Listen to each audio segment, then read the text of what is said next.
그 다음에 춘추가 나왔죠.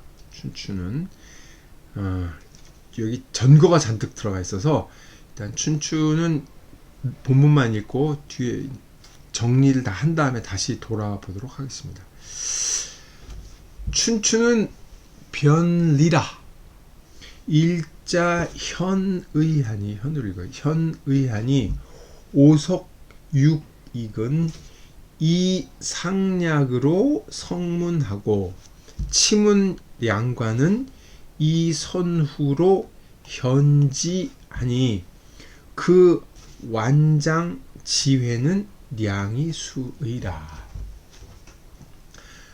춘추는 어떤 책이냐? 이치를 분별해서 잘 드러냈다는 뜻이죠. 이 이치하고요, 리하고 지금 문제가 좀 있는데 따져봐야 되는 글인데, 춘추는 일종의 인간사의 이치, 인간사의 원칙을 드러내는 글이라고 그래서 별리라고 쓴 겁니다. 여기서 현의는 개개의 의미, 개개의 정도라고 볼 수가 있죠. 이 리가 훨씬 큰 말이죠. 리와 의가 이제 나중에 이제 의리라는 말로 이제 송대에 가면 엄청나게 이 철학적인 함의를 갖게 되지만 여기도 그런 뜻이 없는 건 아니지만 일단은 간단한 개념으로도 헤아릴 수가 있을 것 같아요. 세상사의 이치, 인간사의 원리, 원칙 이런 걸 얘기한다는 그런 걸 잘 드러내서 설명해서 드러내는 것으로 춘추에 쓰인 한 글자 한 글자마다 다 뜻이 있다. 뜻이 드러난다. 그 예로 오석이니 육이니 하는 그 춘추에 기록된 글자 한 글자를 따져보면 그것은 어떤 것은 자세히 묘사하고 어떤 것은 간결하게 묘사를 함으로써 훌륭한 문장을 이루었고 또 치문양관이라고 하는 그 기사를 쓴 글을 보면은 어떤 것은 어떤 글자는 앞에 쓰고 어떤 것은 뒤에 씀으로써 이게 의미가 있다는 것을 잘 나타내었다. 그러므로 이 춘추는 완장, 문장이 아름답고 아주 훌륭하고 또 하나는 그것이 나타낸 뜻이 어떤 건지가 잘 드러나질 않아요. 드러나지 않으니 진실로 의미가 심오하구나 이렇게 되는 거죠.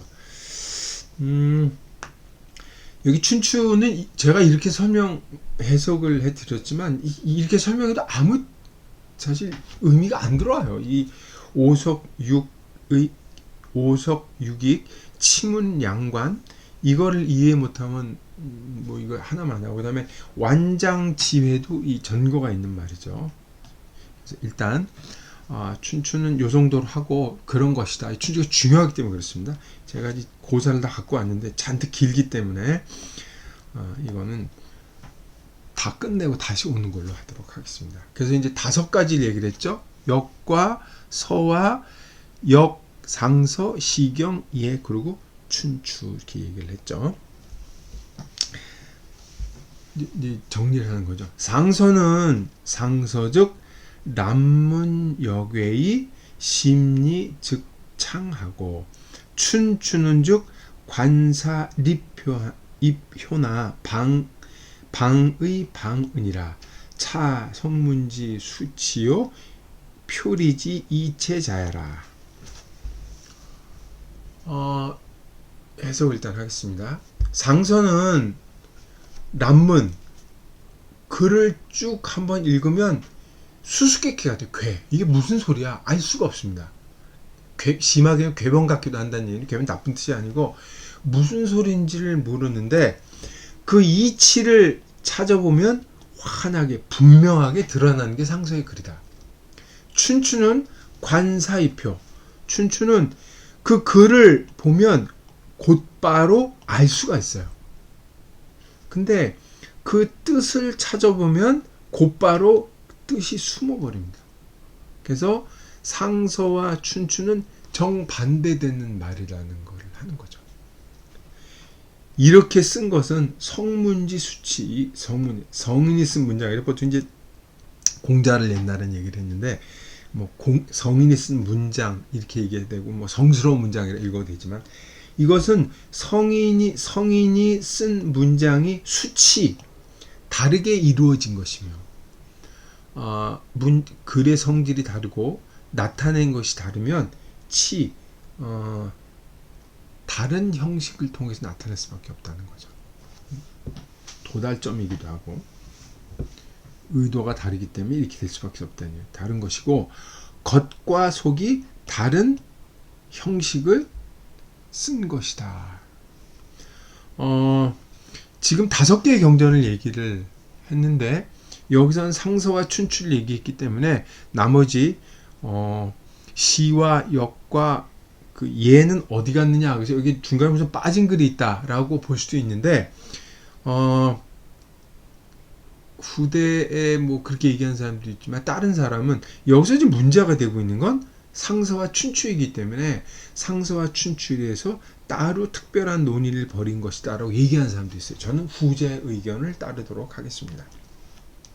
왜 그러냐면 여기서 시경과 얘기가 한 쌍이에요, 사실. 그리고 얘기는 우리가 알고 있는 그 얘기, 그걸 얘기하는 게 아니라 주례와 의례를 포함한 전체 글입니다. 좁은 의미의 얘기가 아니에요. 시와 얘기가 한 쌍인데 이 시와 얘기는 뭐랄까 효과가 즉각적으로 나타난다 그래야 될까요? 시는 읽으면 감정의 호소력이 직접 옵니다. 그리고 얘기라고 하는 건 실천을 통해서만 알 수 있는 글이에요.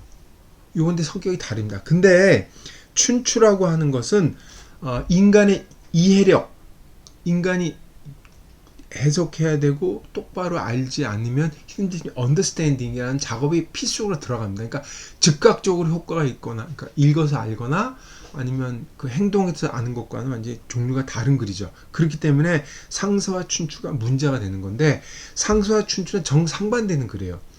상서는 글자가 어려워서 이게 무슨 말인지 그러지만 글자만 보면은 내용은 금방 알 수 있죠. 근데 춘추는 보면은 무슨 일이 있었구나, 무슨 일이 있었어 하는 걸 금방 알 수가 있지만 그게 과연 무슨 뜻인지를 방의 하면은 이 의미가 뭐지라는 게 점점 오리무중이 돼요. 정상반되는 글이라고 하는 거죠.